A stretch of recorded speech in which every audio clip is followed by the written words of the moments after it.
I lived for a year on Mars.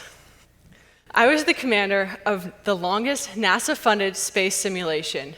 The Hawaii Space Exploration Analog and Simulation, also known as HI-SEAS, is a series of space simulations studying the effects of isolation and confinement on human beings. This is so we can better prepare ourselves for future missions into deep space. The first two missions were 4 months each. The third was 8 months, and my mission was 366 days, thanks to a leap year. The dome we lived in was very small. My bedroom was half the size of this circle. The rest of the dome began here. We had a bathroom, a biolab, a kitchen, a telemetry room, a common space, and then a wall.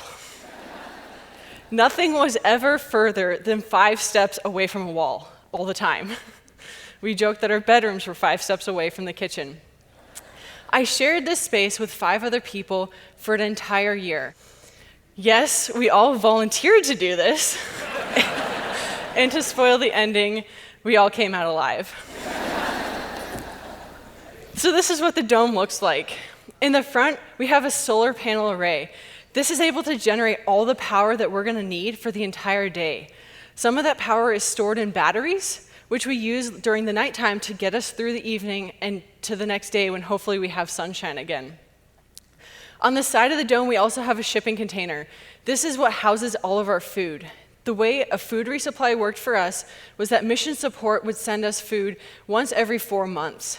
This required us to plan months in advance what we would need for Thanksgiving and Christmas. And then once we got that food, we would have to allocate it appropriately so that it would last us that entire time until we got another resupply. On many occasions, our favorite tasty goodies disappeared rather quickly because we were so excited to eat them. Also in the background, we have Mauna Kea volcano. Now, this was a really important part for me of feeling like we were in isolation.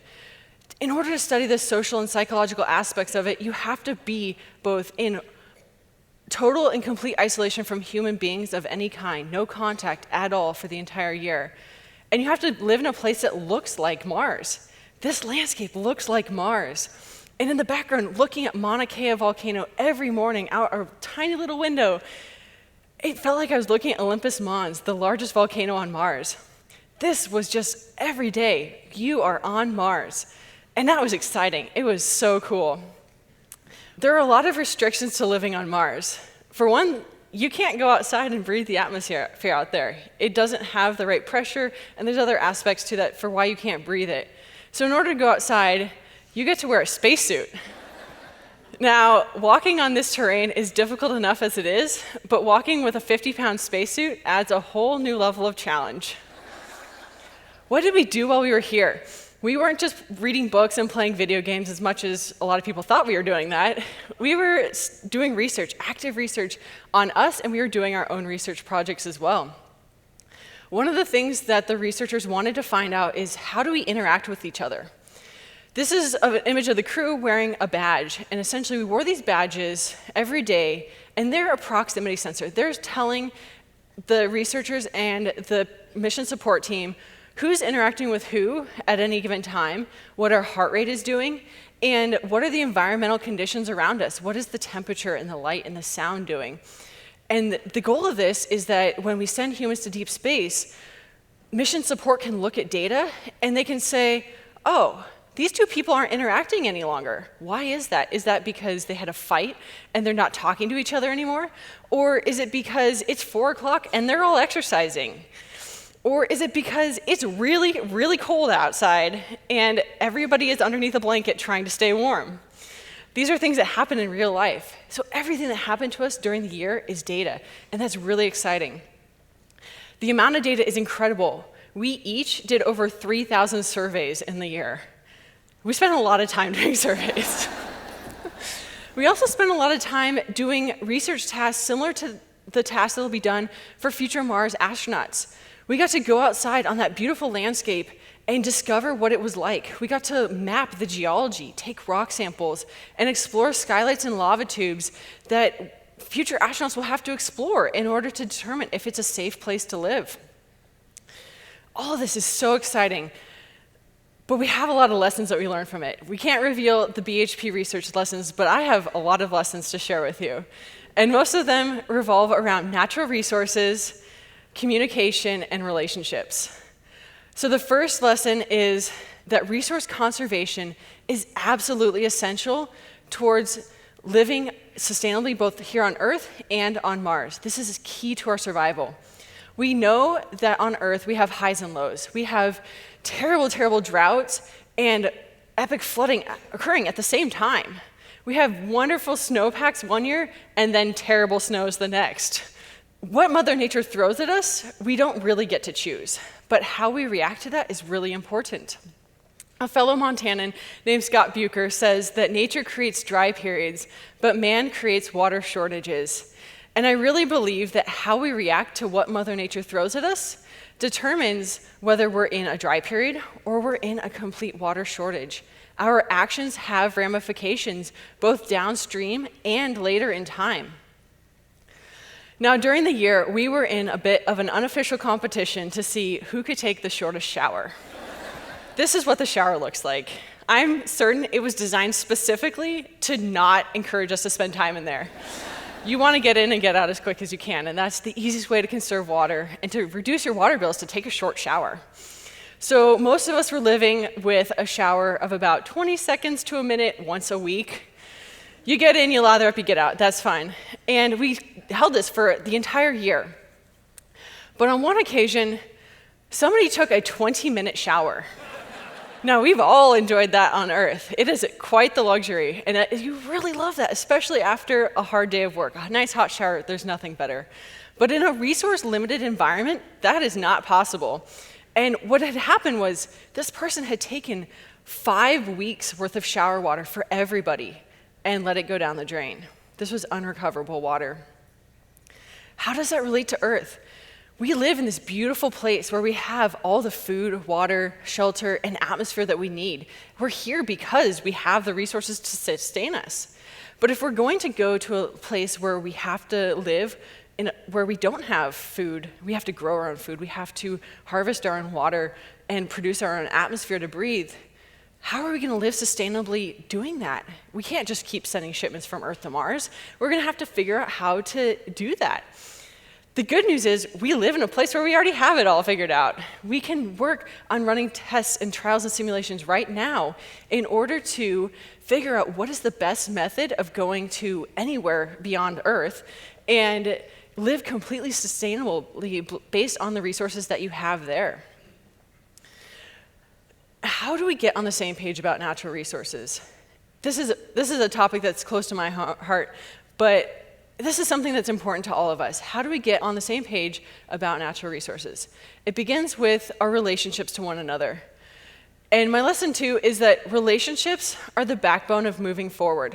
How we treat each other, who can get along and how we get along, how we move past differences is absolutely essential for us getting along on this planet.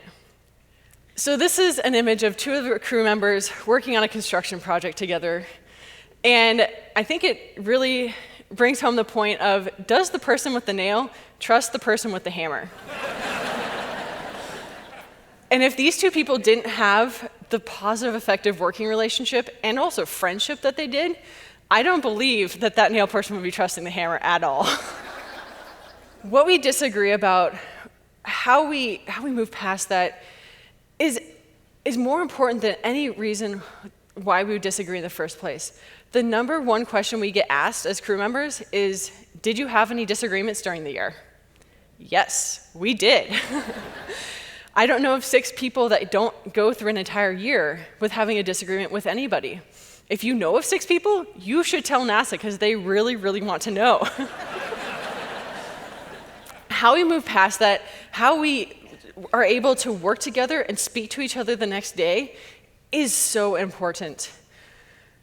And I think that the one thing, more than anything else, that got us through this year was the fact that we had one common goal. We had one thing that we were working towards every single day, and that was that we wanted to get all 6 of us out the door at the end of the year.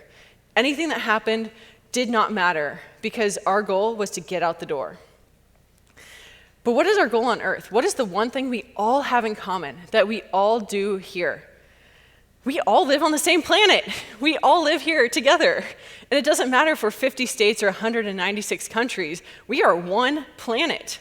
And if we don't take care of this one beautiful place that we have, it's not going to take care of us later on. How do we work together? How do we take countries that are at odds with one another and start working together? It starts with communication. Communication is the fundamental basis of everything on Earth. This sounds extreme, but every disagreement, argument, fight that I can think of begins with a miscommunication of some kind, whether that's not passing on a piece of information to somebody that was actually really important to them, or it is two people coming from the same point on an argument, but not even realizing that they actually agree about something. Now, during the year, we also had water resupplies that would go along with our food resupplies. And the way this worked was mission support would tell a water resupply bot that we needed water by a certain day. And they'd say, cool, you're going to get water on that day. And we said, great, water is the best. We love water. So the day of one of our water resupplies came and went. And we checked our telemetry and said, there's no water. What's going on? So we went outside. First, maybe the telemetry's wrong. Okay, we'll go outside and see. This is what we saw. And on the right-hand side, there's a little outlet there, and that's the outlet to our piping system. So we're out of water. This is a half an inch below the level of our water. We are cut off. So we ran back inside the hab, contacted mission support, and said, hey, we don't have any water. Can you tell us what's going on? So on Mars, communication's a little different. It takes 20 minutes for a message to get from Mars to Earth. And then a person on the other end has to decide to respond to you. And then it takes 20 minutes to get back to you. So while mission support's trying to figure out what's going on, we think, okay, what can we do here? Like, we're cut off from our tanks, but what else can we do? Luckily, we had been storing water in random places around the dome during the year, and we had a bit of a storage inside the dome. We had been practicing water conservation days, water restriction days, the entire year. So we knew that we needed 1 gallon of water per person per day as a minimum amount of water. We also had been doing things like extracting water out of rocks. In a place that has such low humidity, we were able to extract water and be able to drink it. And at our very, very last case scenario, we could distill our own urine. This was the bottom of our line. So luckily, we had hoarded away enough water in the dome in order to be able to get by. And mission support contacted the water boss, and they said, oh my gosh, we forgot to tell you that the truck broke down. Like, what? So they had forgotten to pass the message on to mission support, pass it to us, so that we could have, several days earlier, started conserving water at some point. And we just didn't get the message. And they didn't realize how important that message was to us. That was literally life or death for us. So communication is very, very important. Sometimes when you live on Mars, sending an email is just too difficult. We had lots of family and friends that said, we loved getting your emails, and they were so lengthy, and we felt like we were with you, but writing an email is just too hard. And we're like, okay, that's how we do every day.